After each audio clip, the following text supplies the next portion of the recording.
بسم اللہ الرحمن الرحیم۔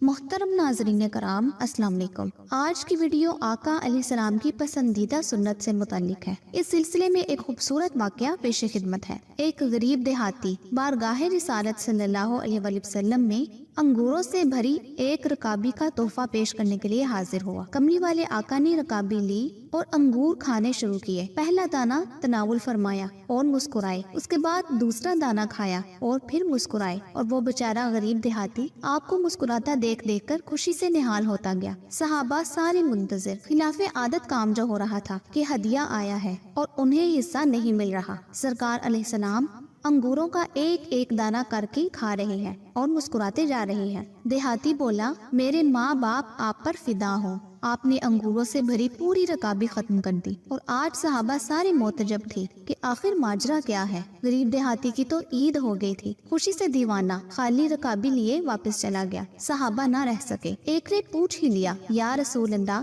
آج تو آپ نے ہمیں شامل ہی نہیں کیا۔ سرکار صلی اللہ علیہ وآلہ وسلم مسکرائے اور فرمایا، تم لوگوں نے دیکھی تھی اس غریب کی خوشی، میں نے جب انگور چکھے تو پتا چلا کہ کھٹے ہیں، مجھے لگا کہ اگر تمہارے ساتھ یہ تقسیم کرتا ہوں تو ہو سکتا ہے تم میں سے کسی سے کچھ ایسی بات یا علامت ظاہر ہو جائے جو اس غریب کی خوشی کو خراب کر کے رکھ دے۔ دوسروں کے کھانے یا تحائف میں نقص مت نکالا کرو، اس کے چہرے کی خوشی دیکھ کر کڑوی چیز بھی زبان پر رکھ لیا کرو۔ یہ میرے اور آپ کے آقا رسول اللہ صلی اللہ علیہ وآلہ وسلم کی پسندیدہ سنت ہے۔ واہ کیا شان ہے ہمارے آقا کی، اور بے شک آپ اخلاق کے بلند ترین درجہ پر ہیں۔ اس امید کے ساتھ اپنی ویڈیو کا اختتام کرتی ہوں کہ میری یہ ویڈیو آپ کو بہت پسند آئی ہوگی۔ اگر ویڈیو پسند آئی ہو تو اپنے تمام دوستوں کو ضرور شیئر کیجیے گا۔ اگلی ویڈیو تک کے لیے مجھے اجازت دیجیے۔ اللہ آپ سب کا حامی و ناصر ہو۔